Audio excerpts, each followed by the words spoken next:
And his opponent across the ring in the blue corner, wearing the black trunks trimmed with white. He hails from Belfast, undefeated as a professional in 3 contests, weighed in at 9 stone, 6.5 pounds. Ladies and gentlemen, please give a welcome to Anthony Cacace. Timekeeper at the bell for this contest is Mr. Peter McCann. The referee is Mr.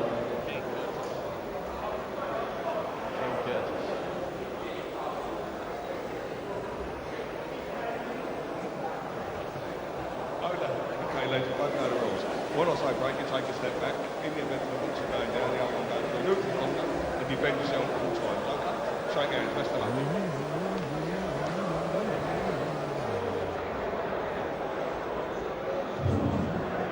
Yes, thanks very much and welcome to your call for the 3rd of the Box Academy shows. As I said a few minutes ago, there is £1,000 on offer to each boxer in the best contest. A lot expected of this young kid from Belfast, Anthony Cacace. Perhaps a lot less expected of this kid Balsys from either Latvia or Lithuania. You can take your pick really, Steve, can't you? Well, I thought a couple of Lithuanians in my past, but I don't know how this one's going to cope. It looks a little bit out of his depth here, actually, early on, but I don't know if this is going to last too long.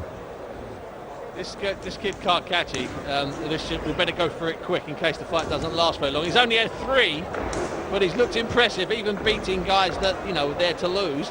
Mickey Coveney did a great job did him in 6 rounds, just after Coveney had gone 10 rounds with Stephen Ormond. I mean, Mickey Coveney's a good fighter. I mean, tough kid. Yeah, really good fighter. He doesn't win many, but to go 10 rounds as well, he's, he is a really, really tough kid. So Anthony looks quite good, actually. Yeah, I like Anto. I think we'll call him Anto. I like that. He's got that on his shorts. He's quite tall. He's 5'10"ish. Not getting much backlight, but you know, maybe he might throw one in. Oh, there we go. That was a bit of a jab, but I think the Latvians and Lithuanians like to have a look. I think he's going to have a look for about 3 rounds and then might throw a shot, I reckon. No, I think I know Ken Curtis, even though Mike Goodall forgot his names. He's a brave referee when it needs to be, and he's a sensible referee when it needs to be. I don't think we're just getting a little look at Cacace. I meant to get him on the hour last week, and I ran out of time. I like the look of his size. I like big, tall guys. You know, super feathers, lightweights that are that naturally big. Yeah, I mean, this is my old stomping ground. This super feather, and he looks. You know, he wants to be building his record here, and he's looking quite relaxed. I mean, he's not getting much back, but nice and relaxed, and he's throwing a few shots. And but there's only so much you can do. You know, if you've got a Latvian, a Lithuanian in front of you, an Estonian in front of you, and he's not throwing anything back, then you just take your time and take your part, like big David Price has done with all the super heavies. Yeah, you can only beat what's put in front of you, Stevie. Absolutely, lad. son. One thing you mustn't do, though, is you mustn't follow the same tram lines, the same 2 shots, 3 shots every time. Yeah. I mean, he looks a bit he looks a bit punched out before he'd even got in. You know, his face was a bit of a mess before he'd even been hit. So maybe he's got a hard home life. I don't know, do you? Is he in the right sport? I don't know. I've never seen him play any other sport, so I couldn't possibly comment. It's he hasn't missed him with much, has he, Anto? As he just misses with a left uppercut there. No, he seems to be hitting him that well. This kid's not coming back with much more, to be honest. I mean, the referee's having a good look, but can't see it going much longer.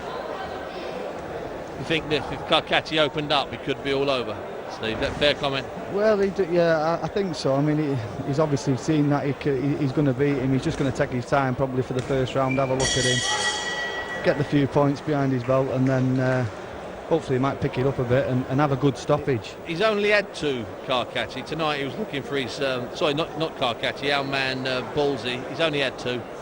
He's lost them both. I think he's probably going to add to that tally. Well, unless he comes up with something fresh, Steve, I think he's going to lose his 3rd. Yeah, I think he is going to lose his 3rd.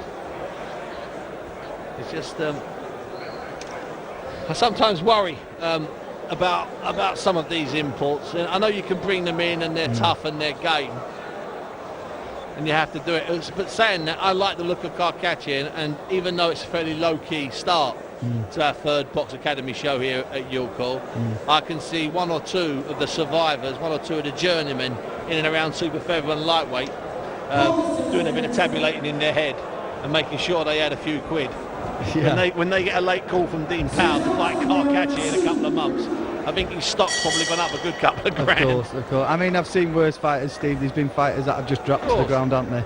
You know, he's getting in there, he's having a go, and he's not throwing much, but you know, he's in there and he's staying there. He's giving it something. He is. It's right what you said. He does look fairly marked up, doesn't he? And considering that his hands have been high and Cacace's hit him mostly around the ears and stuff, his body looks marked up. I wouldn't like to say how old he is, Steve, but he's grey hair, isn't he? He's getting a bit grey, yeah. A bit grey around the top. Bit of an egg in the nest, but... There's a little sideshow taking place at ringside that I'll tell you about. Hopefully Anto won't knock him out, as I'm telling you. One of the members of staff here is showing the ring card girl how to lift the numbers up above her head. I think she's doing okay. I'm not sure if she's working tonight, because maybe it's a long training process. But don't you have to go on a course for that? It's about a 2-week course, isn't it? Well, maybe she's an import. You don't know, do you? maybe she's a Latvian import ring card girl. Come on, big Ando, let's put us out of our misery here. Get hold of this kid. It's what you're meant to do. Step it up now. Yeah, let's plant your feet and put some power shots in. Absolutely, Steve.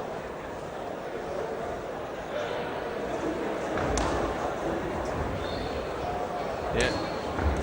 I like the size of Cacace, quite seriously. He looks to me like he could go up, he could move up a couple of weights. You know, there's a lot of him. He's 23, so he's not a baby. But you'd fancy he could bulk up a little bit. You fancy he'd just get a bit thicker. Yeah, I mean, he seems quite tall. I mean, I can't tell from down there. I don't know how tall he is. 9'6" tonight. 5'10", he says. 5'10", yeah, so he's a tall... I mean, he's a tall super featherweight. Yeah. I mean, I was really tall as a super featherweight, 5'11", so... sorry, 5'10", yeah. And so, yeah, you could see he's moving up. He's 24. Might do still a little bit of growing. Yeah. Can beef out a little bit. But, yeah, he needs to up that power a little bit. I mean, he's 9'6" tonight.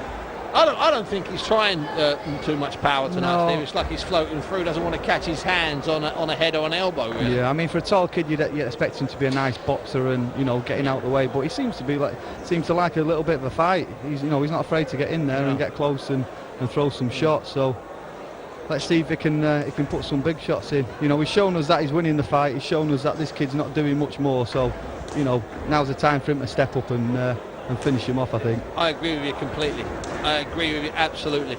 It looks like to me he's looking to do it with that left uppercut lead, which is good, but it's not planted. It's a bit of a loose shot. No. So to stop someone with a loose shot without his foot down, it would have to be a hell of a shot, wouldn't it? In all fairness. Yeah, without a doubt. I mean, he's still got his hands high, this Lithuanian. He still looks like he wants to have a go. He's not looking for a way out at all. No, not at all. You know, he's getting hit with a lot, but he's coming back with a little bit. Has he got a bit of confidence? I don't know. No, I don't think he's got a bit of confidence. He's floating through, his nose has gone, busted up a little bit. Going back to his cut, a little bit degenerated there, you know, he's not happy. He's not really particularly happy. But there again, you don't know what sort of shellacking he took in his 2 previous fights. He might be delighted tonight compared to those fights. I mean, there's always something to consider. I mean, some of them Lithuanians are tough, yeah. I mean, they have to fight to live, so... I don't think this is an easy fight for him, to be honest. But no, I don't either. I like the look of Anto. I know that people watching will be screaming at the TV saying, but he's fighting nobody. Well, I would argue, and he's floating through. I like it when guys, when they are matched, when they're undermatched, I like it when they look like they're thinking, and he looks like he's thinking at least. Yeah. Like you say, you can only beat who's put in front of you. He's trying his best, you know what I mean? He's working hard and he's winning the rounds. That's all you've got. You know, he's only had a few fights, so this is good. Good exposure for him. Getting the rounds under his belt, that's what he needs. I can see him getting bored though with it, which is always a danger. Well, fights like this, it shows, you know, you can bring that out in you. You can get bored, you can get a little bit complacent, and it only takes that couple of seconds to get a shot back. So he's got to be focused all the time. He's turning from southpaw, he's switching. He's showing some good signs of, you know, he could be a really good super featherweight stroke lightweight. I'd say he'd move to lightweight quite comfortably. I mean, he's a 9'6" tonight. He's not far off it, is he, to be honest with you? No, not at all. Big, and you can imagine. I'd like to see what I'm assuming he weighed yesterday. I'd like to see what he weighed tonight. Don't often do that with undercard fighters. What might you have put on, Steve, 24 hours, you know, early in your career?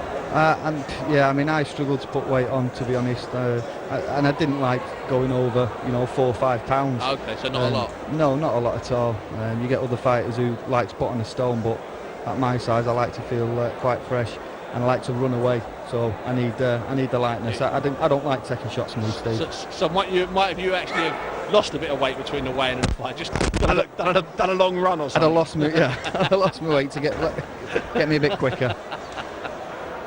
Come on, Anto. I think that Ken's looking. The thing is with Cacace here, he's not really giving Ken Curtis reason to step in, is he? He's not really stepped it up, Anto. He needs to put a few more shots together. No, I mean the crowd doesn't help when they're all coming in, and Yes. you need a little bit of a little bit of boost from the crowd. It certainly does help. So maybe it's a little bit quiet, and he's just going through the motions.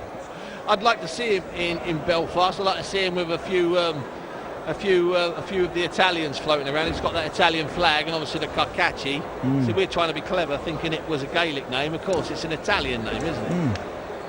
Eh? Comprende? Cacace, is that? It's Italian. He's gone Italian fully. Well, the flag's the giveaway. Yeah. But saying that, he does look a bit Italian with his beard, doesn't he? Yeah. A little bit Al Pacino-ish.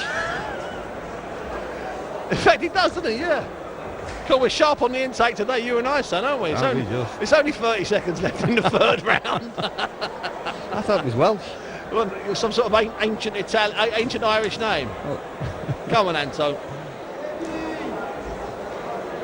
I've seen enough variety now. I want to see a bit of a finish now. He just doesn't look happy, does he, our poor Latvian Lithuanian? Look at him, looks like he's about to cry.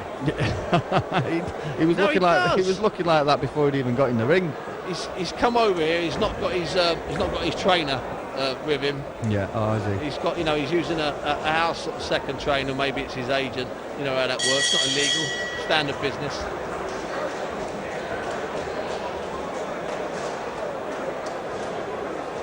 They've probably put him in a bad hotel. He's probably had a bad night's sleep last night. That's what it is. Well, there's a shortage of hotels, obviously, because the Paralympics are taking place just down the road, and all of the half-decent hotels are gone. They've all been taken. There's a lot of them, isn't there, around here? There are a lot of them around here. On my radio show last night, someone asked me an interesting question. They said, "Why isn't boxing part of the Paralympics?" And now it sounds funny at first, but then of course there was a guy a few years ago who fought for the cruiserweight title, named like Lebziak, Craig, something like that, and he was missing his leg below the knee. And he could fight. He fought for the proper time. I'm trying to think who he fought. It wasn't Holyfield, but it was that sort of time. Well, let's get it started. Why ever not? Blind boxing. Well, that's silly. Not silly, but it's tricky. I thought the blind judo's terrific. Yes. I like the blind judo, but I just thought, what about that? You could certainly have boxing with guys that are obviously missing a bit of their leg, or even two. Yeah, but I don't know about that, Stevie. But as I say, this guy. If someone listening knows, then you can tweet me at Big Daddy Bunce. Let me know tonight. And I keep forgetting the guy's name. I think it was something like Lebziak, something like that. Not Lebziak. He was the great light heavyweight Russian. He must have been around when Lebziak was around. Yes. He bashed up Courtney Fry in Minsk in the Europeans Belarus, that year. yeah. Belarus. Were you in that team, Steve? I was around about the time. Yeah. It was the Europeans. I didn't go to Minsk, but yeah, I was around about that time. And he was Alexander Lebziak. He was not only a great fighter, he won a gold, I think, at a couple of worlds, but he was also a chain smoker. Was he really? Yeah. Speaking of chain smokers, the Irish guy who Eamon McGee. Yep. Who Ricky Hatton fought. Yeah, what a hard fight that was. Ricky couldn't believe how much punishment McGee took. Big smoker during his fights too. Really surprised to know that. Well, there was a famous Irishman based in South London who won the British light welterweight title called Pat McCormack, and one of his gimmicks on Paddy Burns shows at a place called Manor Place, which is like your call but in South London, is he used to have a drag on a snout in the corner. Which I remember seeing that for the first time. That should be compulsory. Oh, listen, when I was about 11, I remember seeing that and thinking it was the strangest thing in the world. Come on, I've just realised that this fight is actually an 8-rounder, which is fine and dandy. Don't get me wrong. Well, that was a good shot. The body shot hurt. He's just caught him underneath the left elbow. big mark came up and it really hurt our man Ballsy. Hands still high though. Oh, he's got him there. He's not happy with them ones. He's getting his mad up. Yeah, I think we could, if we made some ooh and ah noises, we might actually move this fight along a bit faster. That's very red under that left elbow, Steve. If we start the Mexican wave, Steve, it might get the crowd going a little bit. It's just a little bit low key in here at the moment, and obviously I thought